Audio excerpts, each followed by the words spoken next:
Hello, my friends. My name is Donald Lee, and you're listening to Expressing and Revealing Your Truth with Donald Lee. It's a podcast about your spiritual growth, about learning who you really are, the beautiful and eternal soul that you are. You are not a body. You are not even a mind. You are a soul, and you have a body and a mind. You are a child of God, an eternal being of light and love, created in the image and likeness of our Father, who is light. If you sometimes wonder about all these sorts of things, what I call spiritual reality, then this podcast is for you. If you're trying to understand more about spiritual reality, then this podcast is for you. If you're interested in the dramatic and transformational spiritual experiences that some people have, then this podcast is definitely for you. Even if you think that all the spiritual stuff is BS, then maybe the experiences of other people is what you need to hear about in order to open your mind to a greater reality than you currently recognize. On this podcast, I interview people who have had transformational spiritual experiences that awaken them to a greater understanding of reality, to the realization that there is a spiritual reality as well as a material reality. But on this first episode, I won't have any guests. This is my chance to introduce you to me and my podcast. So, let me first tell you a little bit about myself. I'm a Canadian from Alberta, from what used to be a small town, ironically called Fort Saskatchewan, Alberta. And when I was going through school, junior and senior high school, I got involved in our school band program and I got really turned on to music. So much so that I wanted to become a musician. That's what I had my heart set on. And all the way through junior and senior high school, my principal instrument was clarinet, but I also learned to play saxophone and flute and a little bit of the other stuff that you need to know. So when I graduated from high school, I went off to university, the University of Toronto, actually, in a music performance program.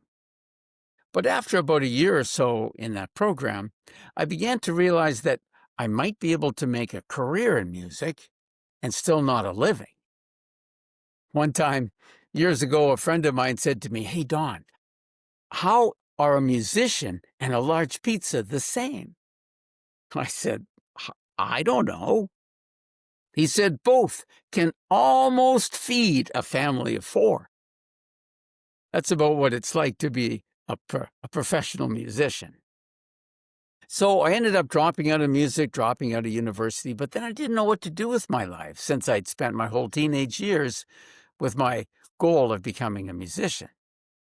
And as many young adults do, I tried out many things. I did a bunch of different jobs.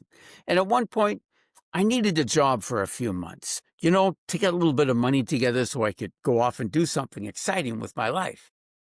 So I took a job as a laborer at a local fertilizer manufacturing plant. But this was just temporary. Isn't it funny how sometimes temporary things tend to last for an awful long time? Like the temporary income tax of 1917. At any rate, one thing led to another, and I ended up spending almost 2 decades in the Western Canadian fertilizer industry. And I didn't stay as a laborer for long. I moved over into process operations in our ammonia plant and our utilities plant, got my third-class power engineering ticket, and I later went back to university.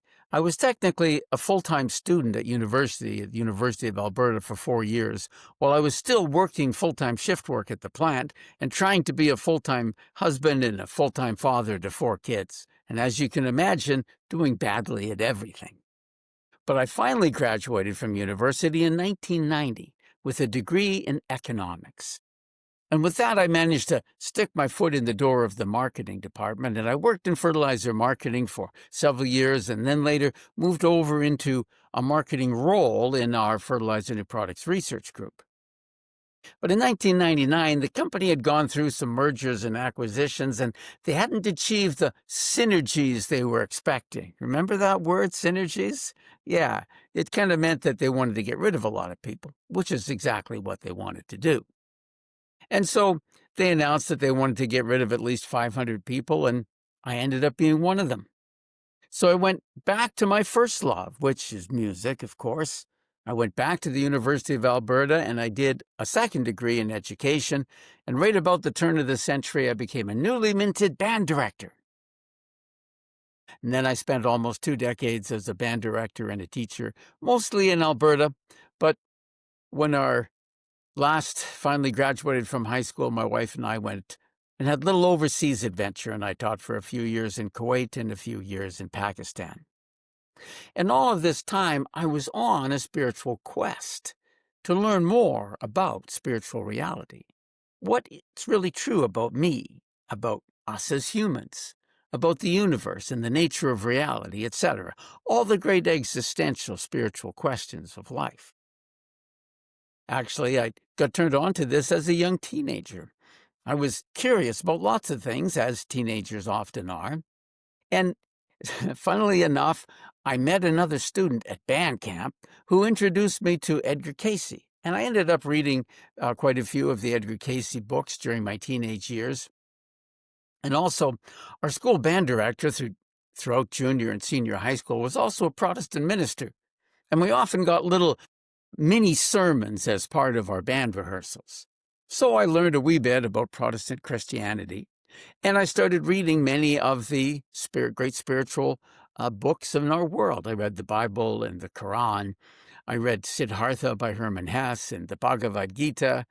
And I got particularly interested in that kind of branch of modern Christianity that has stemmed out of what's often called the science of mind, going back about 150 years. And out of that came the New Thought movement and the Unity churches and those sorts of things. After I married in 1983, I became a Catholic and delved into Catholic history and theology. I've always been particularly enthralled with the famous Christian mystics and channels like St. Teresa of Avila. My own personal spiritual progress has been slow and methodical, based mostly on study and intellectual understanding. And that's not really the best way to go about it at all. I realized that what really convinces people about spiritual understanding is transformational spiritual experiences. For most of us, these are not personal experiences, but the experiences of others that we read about in the Bible or the stories of saints or in similar stories in the sacred scriptures of other religions. But many people don't believe these stories. So the transformational spiritual experiences of people in our own time, people that we can meet and hear from directly, can have a huge impact on our understanding. When I finally retired from being a teacher and a band director, I then set about to become a spiritual author and speaker and now a podcaster. My first book actually was inspired by little incidents that happened during my teaching career. At some point, I started writing down some of these little incidents that we sometimes call teachable moments. When something happens, you're working with the kids and something just kind of develops and comes up and you think, there's a bigger lesson happening right here than the alternate F-sharp fingering on the clarinet that I was trying to teach you. So I started writing some of those little stories down and turning them into modern-day parables. And that's what my first book is. It's called The Band Director's Lessons About Life. And it's made up of 50 little parables. It's a bit like a chicken soup for the soul book. Each parable is about 3 pages long, and each one starts out with a story that happened in school, and then there's a reflection that draws out a spiritual lesson from the events of the story. And I followed that up a little bit later with a little book called The Band Director's Pocket Guide to Spiritual Growth. And it's a short little book that makes it easy to read, easy ideas to follow, 3 simple ideas that can really put your spiritual growth on the fast track, kick it into high gear, so to speak. These are principles that, are kind of buried in almost all the major religions.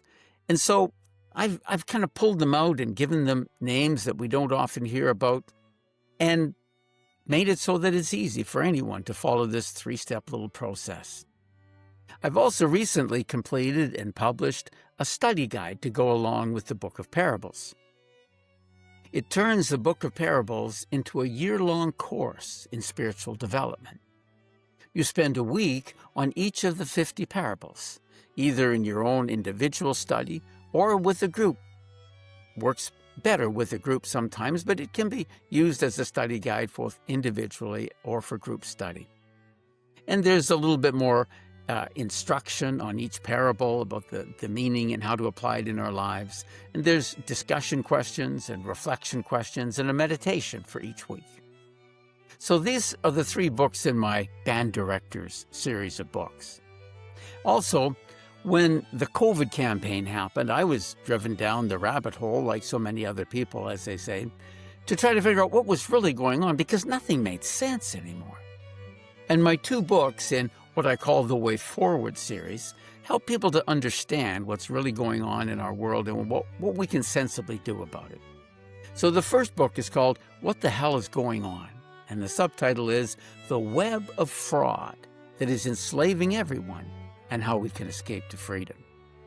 And it does touch on roughly a dozen different frauds, and fraud is the right word for it. I explain why that is in the book, that are all working together to control us and turn the whole world into a one-world, totalitarian, controlled government where all of us are slaves. That's what's really going on. And as I say in the introduction, it's not hard to understand. It's hard to believe. And that's what holds most people up. It is literally unbelievable. And then I spent a year traveling, well, not quite a year. 2023, I spent most of that summer traveling across Canada and speaking to various groups, freedom groups and others about ideas from that book, What the Hell's Coming On? What the Hell's Going On, sorry. And as I did that, many people said to me things like, we're tired of talking about the problems, we want to talk about the solutions. And so I put together a book of solutions, and its title is The Way Forward: How to Escape the Totalitarian Control of the New World Order and Heal from its trauma. Because all of us have been traumatized, whether we realize it or not, by the events of recent years. And all of us need to heal. Heal ourselves, heal our relationships, heal our families, heal our communities, and heal our world. So all of these books and more information about them is available on my website, which is linked below in the show notes, and also on my Shopify page, which is also linked below in the show notes. I sincerely hope that you'll enjoy the upcoming interviews on this new podcast, Expressing and Revealing Your Truth with Donald Lee. I think you'll really enjoy the personal stories and the spiritual insights. And of course, if you do, you know the routine. Please like and subscribe. In the meantime, I send you my love and my blessings. God bless you, my friends.